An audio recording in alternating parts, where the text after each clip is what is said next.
Good afternoon, everyone. For those of you who don't know who I am, my name is Evan Geyer. Today, I'm going to talk about how school should operate. And I'll get to it at the end, and this is very, very important. At the end of this, I will talk about what girls need to know. They need to know this. And I'll talk about it at the end. But right now, we'll go with how school should operate. School should operate on a no homework system. Kids with sports, kids with disabilities, kids that gotta travel far, kids that don't have the resources to buy things to do the homework, or don't have who are underadvantaged. Those are the kids that fall behind when homework is given. Plus, it's the chance that you get four. Say you take four classes a term, and you get the four highest homework giving classes, and it just happens to be unlucky that you got a bunch of homework. How are you supposed to complete all that when each teacher's like, oh, I only expect an hour and a half? Well, I got four teachers who only expect an hour and a half, and I'm in soccer or basketball, and I and I go to school for about 8 hours. I got to sleep for 8 hours. Got the math doesn't add up. When teachers give homework, they should be able to teach the lesson and get kids engaged in class and have enough time to teach the kids in class, and they don't shouldn't be having to give out homework. And this will allow participation grades um, as part of the grade. If you don't give homework, kids got to be engaged in school. And then if they do finish their assignments early in class, there should be something else for them to do, like number munchers or word munchers or some of these, you know, um, some of these games that are engaging and educational. Um, we also need a way for kids to correct a mistake. If they do bad on a test, there should be a way to get extra credit. It should be okay for an entire class of students in a 30 class size to get an A. It shouldn't have to be that some are falling behind and some aren't, that they're some aren't going to graduate and some are. You teach the class, they participate, they're working, they're doing their jobs. It should be okay to not say, oh, that one's a little bit better, I'm going to give that one an A. This one's a little bit worse, I'm going to give that one a B, and do all this game grading. And you're grading it based on maybe the last paper you see, and you're like a hard teacher, so the first paper you see, you haven't seen the other ones, but you're grading on a on a scale where you're not going to give everyone an A. So of course the first one's a B. The way that teachers grade, and I know this because I've done some grading, um, isn't what I would call advantageous for students. And if a student gets behind and they wanted to be president of the United States, or they wanted to be a doctor and they get behind, well, they aren't going to try anymore because they know they can't achieve their end goal. Because they got to see in math, they're not going to try because they needed B's to be a doctor. Their dreams end in school, and school should be a path to the dreams, and there should be a way to make up for mistakes.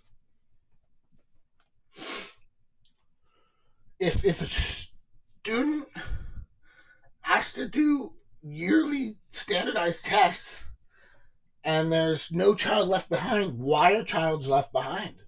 Why are we only learning these things on the standardized tests?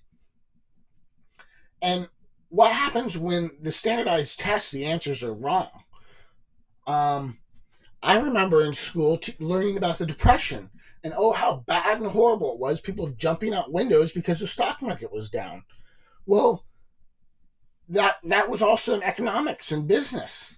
However, if you think about the actual answer, and some of these people are different. Um, Printing money would have been a way out of the depression, and they could just print money, or they could lower the hours worked, and quality of life would go up. However, it was taught as a bad thing. So not only is school expecting the wrong things from students, it's teaching things that are incorrect. And I didn't figure that out until I worked in Starbucks about the depression. I must have been in my 20s, you know. Um, this was out after school, out of school, learning about the truth. So, a dress code, yes. Uniforms, no. Um, have a gym open, readily available to students so they can stay healthy. I know the gym is where some students fall behind and some students don't. However, if it's open, maybe on average health can go up. So a gym open during the hours that someone is awake, just like a library open the hours that someone is awake, so that they can study if they'd like to, um, out of school, so that they can work out of school, so that they can have time with other kids. School is, some people would call it easy and then disengaging. Well, if you make school about the students discovering who they are, who they want to be, if you use the eternal writing and reading method, um, that's teaching in a way that begs the student to be engaged. The eternal reading and writing is different than just regular English. However, it does work in every language. You place the word in a certain spot for a certain meaning.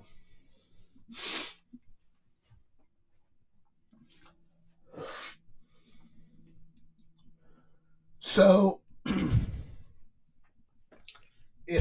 if I place a word in a certain spot, rather than just writing to get 2 pages out, maybe we write 17 words in a day or 35 words in a day, and instead of writing these big long essays about gibberish to make 2 pages, that's more engaging.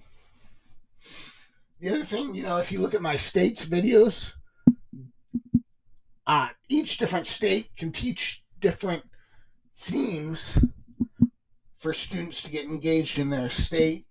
You can have things like Spirit Week and Leadership, 2 weeks a year, where you can dress up like yoga, you can dress up and compete class versus class. Spirit Week and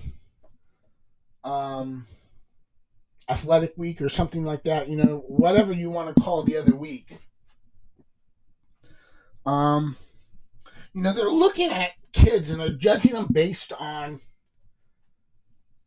scores from standardized tests. What about judging them based on scores on a game like Heroes or Tetris or Monopoly or Pac-Man?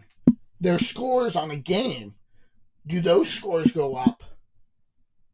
Are students getting better? Are they learning? Are they more engaged? Rather than, do they know how to spell Hakuna Matata? Because that's memorization and not reasoning. So some of the things I talk about may seem really simple and easy to figure out. I talk about a lot of different things on my YouTube, and some of them are just plain, you know, uh, they sound too simple to be educational. However, I think what I say, is important. Like when I was talking about baseball, because I myself didn't aim, or I don't remember aiming or being able to aim or where to aim when I was playing baseball. I was just hit the ball. So anyway, what girls need to know, and this is I feel very important. It's simple, however important. That the safe word is not banana, and the safe word isn't berries. The safe word for girls is always rape, and that word um should be said twice because they need a warning.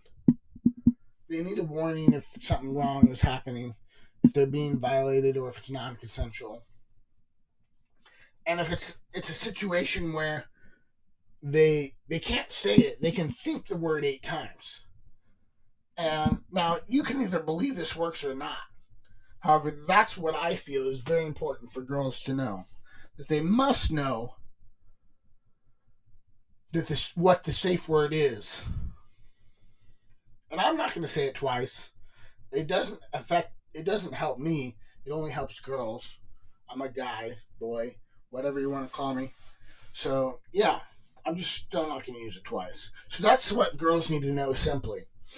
And I will talk about in my next YouTube why I don't talk about politics very much on my YouTube channel. I talk about it some.